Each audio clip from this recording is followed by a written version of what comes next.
Okay, we're here with Gary Beachum, and he is running for Montgomery County Attorney. And with me, I'm John Wirtz, and with me is Del Fessenden and Bob Bagley. And with that, we're going to turn it over to Gary for his 5-minute opening speech. All right. My name's Gary Beachum, and I'm seeking the county attorney spot for the same reason I saw it the last time. The current county attorney, nice enough guy, but he's playing a role. He's not a litigator. He's never tried a 6-figure lawsuit. He's never tried a 7-figure lawsuit. So he's probably come in and told you all the things you want to hear and how you want to hear them, because he's just playing a role. He hadn't been a lawyer long enough to even be rated with Martindale Hubbell. I've brought Martindale Hubbell ratings with me for myself and Mr. Lambright to pass around. I've also brought, that I pulled the last time, and I haven't updated these, are every case that I've ever had in Harrison, just Montgomery County, the 7 county and the other counties I've been in. You can sure copy those, but I would need those back. Broken out by the county, whether they're civil or whether they're criminal. I've also done the same thing for Mr. Lambright. Pulled, he has no record in Harris County. He's never been to Harris County. He only has a record up here. Between us, I've got just about 1,100 cases, and he's got 362, kind of thing. So I'm beating nearly 3-1 on legal experience. I'm beating more than 5-1 on cases. 2 of his biggest cases are CPS. He survived his practice doing nothing but CPS work, and Bentwater doing their back taxes. So if you take those 2 out, he's down to 240 clients to my 1,100. So he just doesn't have the experience. He's never looked down that barrel of a trial gun and going like, should we try this or should we settle this? He's relying solely on the people he's hired. May or may not be great lawyers, but if the guy in charge can't make the decision to tell the county commissioners, hey, we either need to try this thing or we need to settle this thing, you need to have some basis of legal experience and some trial work behind you to be able to make a rational decision to do that. He lacks all that. Great PR guy. He'd be the guy you go to make the press releases and, make everybody feel good about why they're there and everything else. His big claim to fame is, well, I worked for, I think, an oil company, and I ran all these, crews and things. I ran the Sheriff's Department dive team with 65 people on it. I put their lives in danger every time we went under the water. Not one accident, not one person quit the dive team. Now, I give you a job and say, I want you to go try a lawsuit. That's one thing. You put somebody say, I'm risking your life when you get in the water with me, and they do. They pretty well trust the guy running the thing. So I got a great record with them, and running the attorneys, which shouldn't be a big problem. I don't think any of them over there's got as many years being a lawyer as I do, except maybe one. I think he's hired one that's got about 30 years experience, I think. So that's the main reason I'm running. Mm-hmm. Okay. All right. Good deal. Thanks, sir. And y'all are welcome to go through the case and stuff too, if y'all want to take a look. Okay. Sorry for the scribbling. Bill's pretty good about doing that, real quick. He's our legalese guy. Okay, so based on your opening, is there some dissatisfaction, I think, other than being a role player? I normally, if you're a good executive, you're going to surround yourself with talent. Yeah. And that's what everybody says Trump's going to do. He's going to bring in the best talent. It's just the head guy that kind of scares you. Yeah. So, maybe using that analogy is, do you think it's kind of he doesn't know what he doesn't know, or does he not have the people if he needs to litigate to bring that asset to bear to litigate? It's very similar. You're searching for a heart surgeon to do an open heart surgery for you. You want the guy that's done 2 or a guy that's done 100? You're going to go the guy that's done the 100 every time. It's the same story with JD. He's never tried a real civil lawsuit in any of his cases that we pulled from Montgomery County. He's done court appointed for CPS, he's done Bentwater tax work, and he's done some divorces and some criminal cases. But he's never actually tried a 6-figure lawsuit, much less a 7-figure lawsuit. You get sued for $1 million, that's a lot of pressure. You're going to need to have somebody that's got the experience to look at the case and go, we may get a hickey on this or we may not. But I'm not sure he's surrounded himself with the right people to do that. But if the guy in charge cannot make the decision, we're letting sublings do all the work then. that we don't know anything about. They weren't vetted, we don't know what their experience are, we just know JD's hiring them, kind of thing. So if you can't make the call, you should be in the football game throwing the football. Well, isn't he ultimately responsible though? Well, he is, but at the end of the day, it's gonna cost you, me, and everybody sitting at the table money if he's wrong. So you gotta look to the well of experience that he doesn't have. The man was a lawyer for about 6 years the first time he ran for office, and he wanted to be a judge. He didn't make judge, because everybody said, the guy's been a lawyer 6 years, doesn't need to be a judge. Then he ran for another judgeship. He'd been a lawyer 8 years then, didn't get it then. He kept running until he finally got a job, kind of thing, which is okay. Nice enough guy, very personable. I'd go have lunch with him, but I mean, I wouldn't trust him with $1 million or a $10 million lawsuit, any more than I'd trust a brand new associate out of law school of mine. When he's got about, I think, 13 years being a lawyer total, and you stack that up against somebody who's got 36 or more, kind of thing, just looking at experience alone, that should be a deciding factor in my mind. Okay. Well, you piqued my curiosity. This wasn't on my question list, but you added it. Okay. How many 6- and 7-figure dollar lawsuits have been filed in Montgomery County, or shall I say, that the county attorney's office, I don't care, 1950 forward, have had to participate in? That the county's participated in? Well, every time there's a wrongful death at the jail or there's a shooting, there's a potentiality for $1 million verdict or an excess until tort limits came in. So if we do after tort limits, then there's not going to be nearly hardly any, kind of thing. But prior to that, nearly every one was. Okay. So, tort limits came in fairly recently. Yeah, 4 or 5 years ago. So from 1950 up until the tort limits went in, every one was potentiality $1 million case. Okay. And But there again, too, you're telling the county, go ahead and write that $250,000 check. I think we're going to get stung on this, and if you've never even tried a $100,000 lawsuit, how do you have the experience to make that call? That's my biggest problem. okay. So, tell me if this is an unfair question, but which cases, suits, whatever, that have occurred during his time as county attorney, do you feel he could have handled better? Well, the horse seizure case could have gone better than the way they did it over in the JP court over there. And he kind of deferred all of the case and all the power to Brett's office, which is fine since they do criminal prosecution. But the county attorney's office was the one supposed to be doing the civil seizure and filing the charges for the horse endangerment. They didn't do it. They let the DA's office do that. If you're paid for it, it's in your budget, you should be doing the job you're being paid for. They're not doing that. They're fluffing their stuff off. So was that a criminal and a civil? It's a both, because the civil seizure on the horses was more civil than criminal. Okay, and then against the owners for the malfeasance was Right. Okay, Bob? On the questionnaire, one of the questions was, do you believe the private conduct of a public official is relevant to that official's suitability for office? Well, of course, because if you don't have a good moral base, you never make a good decision. A lot of our elected officials, as soon as they get elected, think they're above the law and the rules don't apply to them anymore. I'm going to act the way I want to and screw you all, basically. Because once they get elected, they know they're not going to get kicked out unless they do something so horrendous. Marvin Zimmer's up here, or 13 News, or somebody just hounding them. They're going to continue in that office, no matter how bad it is. So once they get elected, a lot of them have turned that face around. They become somebody else, not the person we have elected. So if you don't have a good moral base to start with, you're not going to be making good decisions to start with, and that's sure going to carry over into your public office too. Okay, so to go further with that, we recently had a ruling by grand jury about our county commissioners. Not the current ones sitting, but some of them that are sitting. And the grand jury statement, this was connected with the Joe Corley fiasco, was the jail, Joe Corley jail, not Joe Corley himself, was that they had no ethics and that they were making money on the back of taxpayers.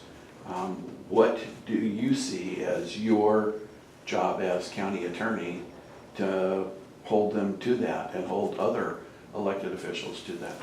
Well, since I'm not playing a part like my opponent is, you don't have to go along to get along. You need somebody to stand up and say, guys, we're not gonna do that. If you continue down this path, I'm gonna call the rangers in, or I'm gonna call the people in that are gonna investigate this till this stops.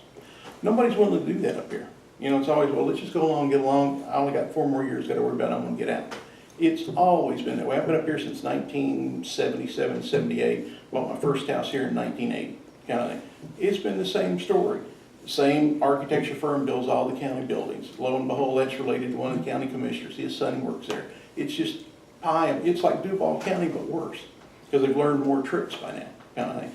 Nobody's willing to stand up and say, hey, let's stop this. The only good news about me is I'm your typical lone wolf. I don't know allegiance to any of these people here. I'm still treated like a redheaded stepchild, and I've been up here 33 years, kind of thing. I don't care, you know. Somebody's got to stand up and say, enough's enough, or it's just going to keep going the way it's going, you know, kind of thing. So are you willing to do that? I've always taken on the wrong side of the cases, I've been told most of the time, you know. What, so other than, say, the county attorney, Well, let me just jump in one other thing. What I see coming that hasn't come to the forefront yet is they're gonna start doing the same thing Harris County's doing, which is eminent domain, seizing private lands, and then reselling them to contractors to build things on. Harris County's been doing that for years. We're gonna start doing the same thing. That's coming. The other thing I see coming is if they can't get you for one reason or another on a mental commitment, domestic order violation, they're gonna start doing civil seizures of firearms and things. That will be next. Because the sheriff and most of the people running for the sheriff's department said they ain't happening under our watch, so they're gonna go for the civil commitments next. Same thing they did with the horses, kind of thing. You shouldn't have 20 firearms in your house. We think there's something wrong with you, we're gonna civilly seize those. you think that's gonna come from the county level or from the federal level and with county enforcement? You never know who's your friend in a Second Amendment fight is the problem, or where the pressure's coming from. And it's never really on the table of who's pulling that string. It's probably gonna come from above, mainly the feds. We'll cut off your road money, we'll cut off this, we'll cut off that, or you'll never get a tax incentive, whatever it needs to be to start enforcing some of this. Okay. So it wouldn't come upon our, if it's coming from the feds, it's not gonna come across on Montgomery County only, it's gonna be, what, statewide, nationwide? Well, in the past, when they've done these things, they've always tried a particular state or particular county or whatever, and they get that toehold in, then they start going from there. Virginia today just outlawed 25 other states concealed handgun permits. So, you know, they got pressure from somebody to do that. Texas is still on the list, but 25 others went off the list today. So it's a move by somebody to start limiting things around the county and the country. But They outlaw CHLs? well, your Texas CHL, Non-reciprocity. no more reciprocity. No more. Really? Interesting. So my view on that is there'll never be a civil seizure gun as long as I'm county attorney, and I think the two sheriff candidates are in the same way of thinking too. That's the scary part is they'll either go to the sheriffs to do it or they'll go to the constables, and if that fails, then they'll go to the county attorneys to start doing it. So while we're on that subject, I guess since it's not from somewhere in there, what is your opinion on CHL open carry and constitutional carry? One, I'm all for it. Two, I don't think it's the wisest decision in the world, because if you have that half-second delay that they don't know you have a weapon, you have the advantage. If they see you have a weapon, you're the first one they shoot. Same, I've been a sheriff's deputy for 33 years. Every time we go somewhere, I'm the guy in the suit. They don't know I've got a gun. They don't know where I fit in at, but I can sure sneak up on them and get them. If you've got an open display and they don't have a weapon, they're gonna come to you to get a weapon. That's what we teach all the rookies is, every time you go to a scene, there's a weapon involved because you're bringing it with you, every one time. It's gonna be the same thing. The first 3 to 4 months is gonna be very interesting. There's gonna be a lot of shootings, there's gonna be a lot of misfires, there's gonna be a lot of issues, then it's gonna solve down and go back to what it is now. We're not gonna have these issues. But it's gonna be real interesting for the next 90 days. And constitutional carry? I'm all for it. I think we should have been pressing this a lot longer than we've been pressing it. We just didn't. Okay, Kim Davis, county clerk, I believe it was, in Kentucky. Got picked up, put in jail. Okay.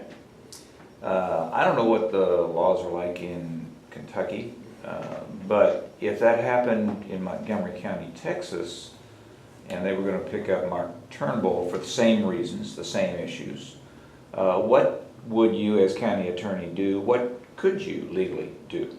First, I could throw his bond for him to start with, which I would, because I like Mark. The whole thing was a political hot potato, and they were just looking for a victim, kind of thing. She happened to be the victim, kind of thing. It's going to continue down that path until all that smoke goes away, and it's not going to go away for a long time. Okay, The so you're throwing administration- bond, anything, could you have kept him out of jail? Potentially, because it still has to come down to an arrest warrant of some kind, and that's got to be issued by somebody, and that's got to be generated by a court, judge, DA's office, or somebody. So you probably would have fallen more on Brett's shoulders than the county attorney, since they don't have rights to issue a criminal, per se, open warrant, other than very limited circumstances. So it would be more a Brett question than mine, but. Okay, well, and again, I view the county attorney's, my understanding of the county attorney's office is you are the chief lawyer For the county. defending county Yeah. employees. Well, generally, if they're charged with a criminal offense, depends on what it is. Generally, the county attorney then does not defend them. They have to seek their own private counsel. But as you know, in the past, the county commissioners, when they got their hands caught in the jar, they came in and said, you need to pay for my lawyer, and the county did. I didn't think that was right, but you gotta go along and get along up here. So they got their big legal bill paid for. Okay.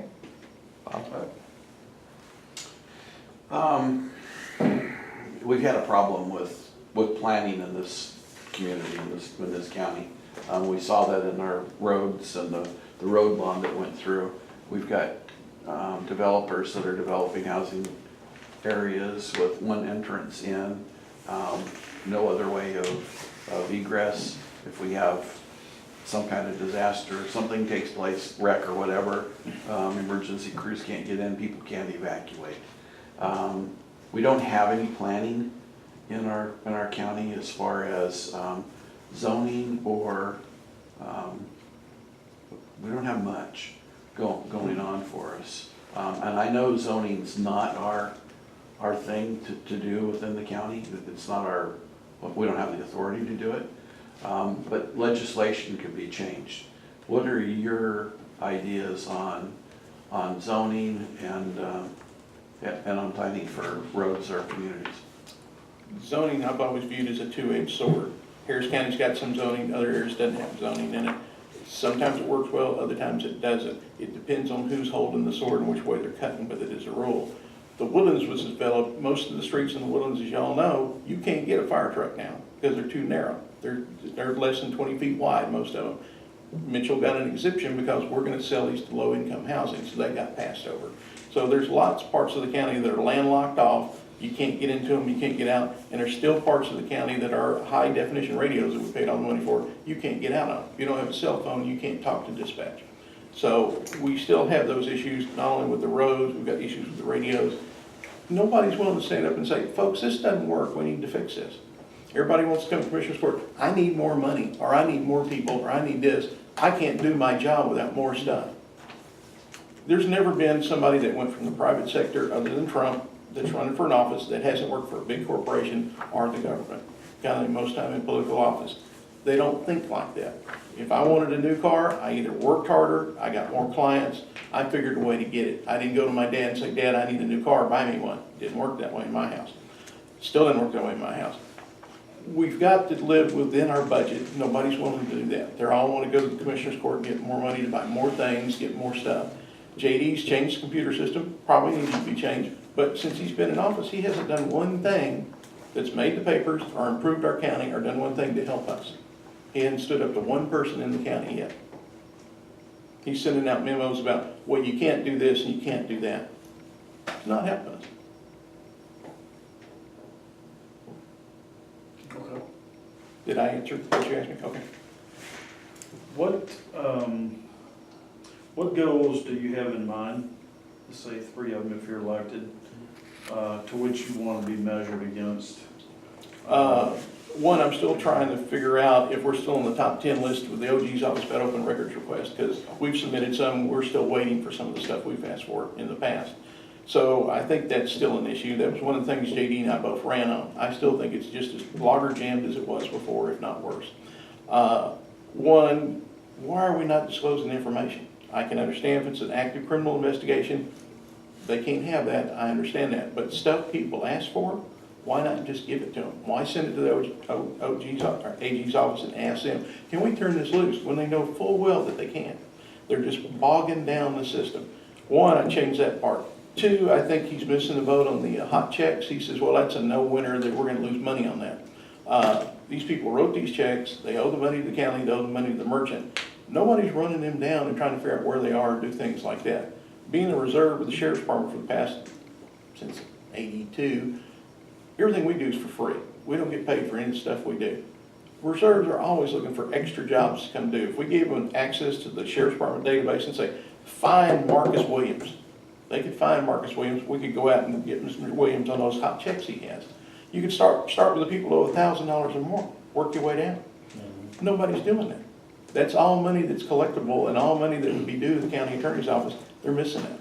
I think we need to go out and enforce those more. We need to look at who's making the call and who's telling the commissioner's court, we need to settle this lawsuit or we need to try this lawsuit. What experience do they have? How many trials do they have? Do they know anything about what the hell the lawsuit's about? Most of them are just making a roll of the dice, it looks like. So those are three areas that, in my mind, need to be tightened up and at least looked at and examined. Okay, thanks. Bill? Okay, Supreme Court seems to always be in the news. Yes. And so we're obviously interested in, of the 9 justices currently on the court, which one most closely aligns with your judicial philosophy and the rulings that have come down, and which one is most opposite you? Ginsburg's probably the most opposite.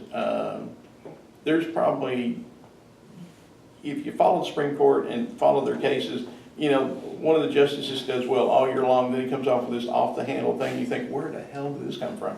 So I would hate to say I'm aligned more with one or the other, because tomorrow they'll come out with some decision that's just totally irrelevant to the whole facts of the case. But this is today, not tomorrow, so up till now.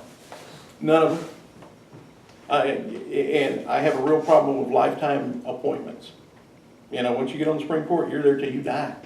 So says the Constitution. Now, we need to start looking at these lifetime and, 40-year, congressmen, 40-year senators and things such as that. New blood's good. Sometimes you pay the price for some new blood, but most of the time you don't. So you're an advocate for term limits for all elected offices? I think 2 terms would be plenty for anything. And appointments. Okay. And one of the other questions y'all didn't mention is the county attorney's salary. It's ridiculous, for one. Shouldn't be any more than a district court judge makes. Kind of thing. He makes, what, 20 grand more than a district court judge makes? That's just not fair. I can understand if he's running, Baker Botts, Liddell Sapp, something like that. He's not. Okay, piggyback on to John's, you talked about,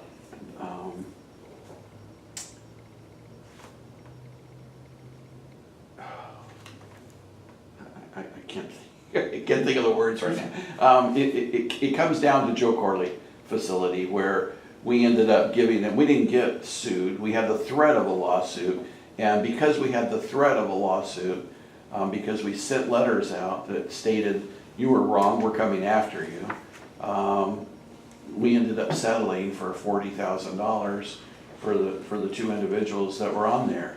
Do you feel that was proper, or do you feel that we should have continued to prosecute? We should have gone forward, as the commissioners stated in court, to fight for that $16 million that we don't know where it went. It comes down to, we have an actor in the office right now, compared to legal experience. If you flinch, you pay the price. He flinched. No question about it. Kind of thing. We've got some pretty bright juries. We do have some that aren't the brightest in the world, but at least they come in, they listen to the cases, they render a decision. Doesn't cost us any money to go do that, folks. Why not? Let's go try this. You come in and prove that we were wrong to send you that letter, rather than me giving you $40,000. At the worst, they're looking at spending $20 if they lose. So we could have saved half easily. Nobody thinks that way. They, oh my God, we're going to be sued, and they flinch. When you're out on the school ground, you're a little bitty kid, and the bully comes over and he goes like that, and you flinch, he hits you. You don't flinch, he doesn't hit you most of the time. Same thing being a lawyer. I get called in most of the time to try things people don't want to try, kind of thing. You can't go in and be the lone gun, you look down that long barrel and go, oh yeah, I'll see you in court. Most of the time the other side backs down. kind of thing. Unless you know going in, they got an ironclad case against you, then you go in and start doing some negotiating with them, kind of thing. But based on his experience and the people he has around him, I'm not sure anybody over there has got a third of the experience I have. So that bothers me if I got a quarterback making those kind of decisions that doesn't really know the game. So you would pursue it? I think we should have called the Rangers in years ago, but nobody go, oh, I'm not doing that. Nobody's brave enough to do that. Was that a DA function? It would have been Or a was DA that- function back then, and it would have been, County attorney? it would have been a McDougal function back in the day, Yeah. you know, kind of thing, and he just wouldn't do it.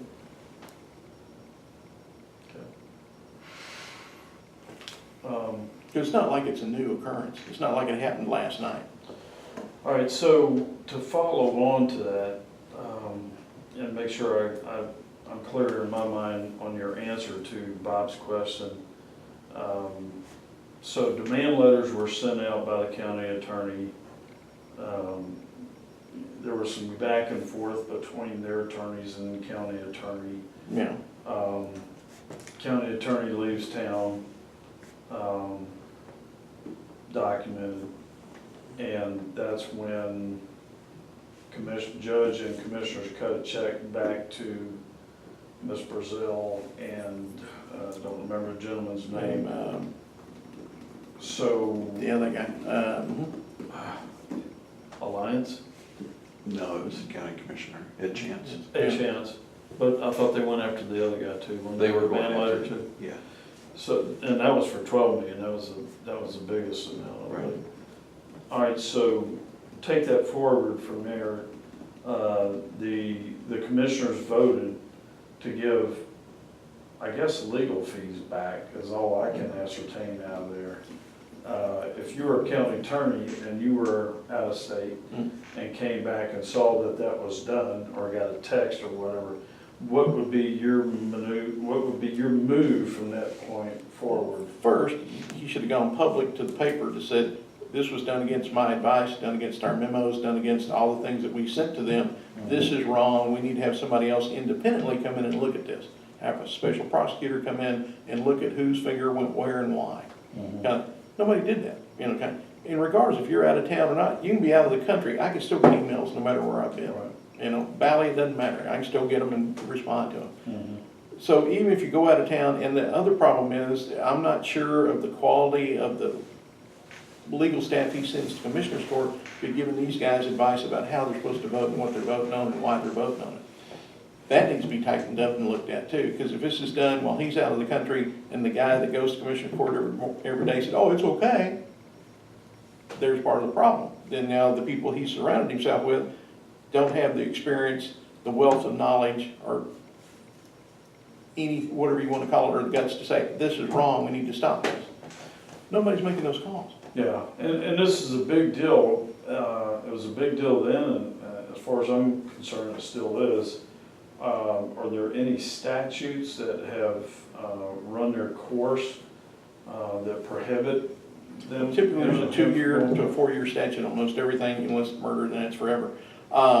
Statutes may already be run on most of them. Kind of like, it'd probably be either misfeasance or malfeasance of office. It could be, you may be able to hang a conspiracy charge on, that'd be longer. You know, kind of like if 2 or more of them got together and voted without the whole Commissioner's Court, which we know happens all the time, you know, but it's just proving it. Or somebody willing to come in and say, you guys keep that crap up, it's gonna be trouble, you know. Nobody's done that. Okay. Okay, well, help me to understand a little bit better the relationship between the Commissioner's Court and the county attorney. Does the what authority does the Commissioner's Court have over the county attorney's office? How much latitude does the county attorney have for autonomy? Things like that. County Attorney's Office, of course, is controlled by Commissioner's Court because they control the purse strings. So if you cut your ties with them, they're gonna cut your money off. Everybody knows that. We've had sheriffs come up, say, oh yeah, we're gonna do it my way, they get their money cut off, then all of a sudden they're all friends again. But there's got to become a point in time where somebody in the County Attorney's Office says, this is wrong, you guys need to not do this. And if they do it, then they need to start exposing it to the paper and the general public, and whoever else will listen. And county attorney, district attorney, county judge,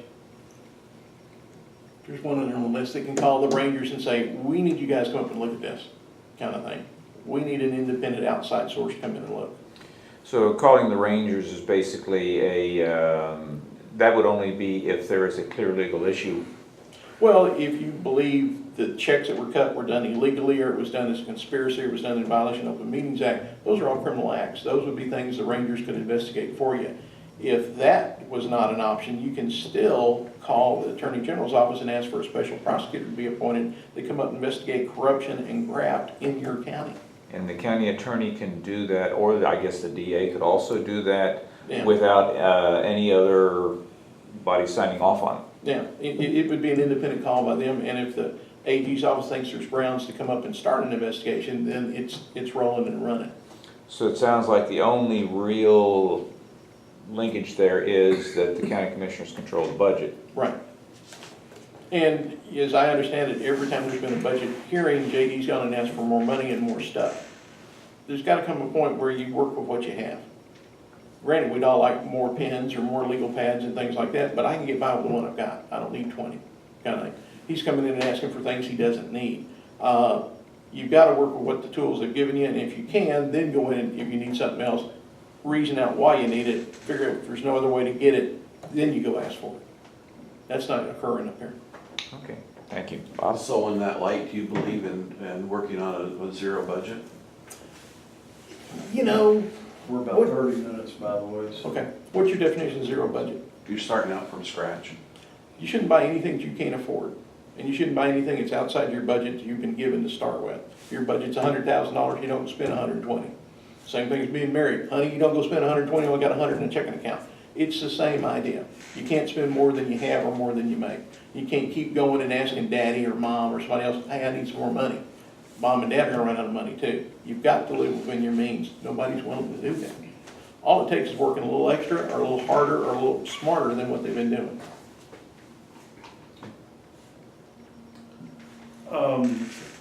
Do you think that certificates of obligation have been, Abused? yeah, Yes. Greatly so. do you have some examples in mind that you could recall? Let's see, I think they snookered us on some money for some bridges and some roads that never got put in on a certificate of obligation. They snookered us on some schools that never got built. They've snookered us on, that was part of the Johor Lee detention thing when it first began. They were doing certificates for those. The crime lab, I think, was built on that. The mental health facility was built on those. Those are just ones that hit the high tone at this point, but I'm sure there's others that I've forgotten about. It's the same thing, you know, I don't have the money, I'm gonna get it somewhere, I'm gonna go to mom and dad, I'm gonna write a certificate of obligation for it. So as county attorney, what would you do to, I mean, obviously, one half of you is a resident of the county, and the other half is a county attorney, and you kind of represent both. What could you do to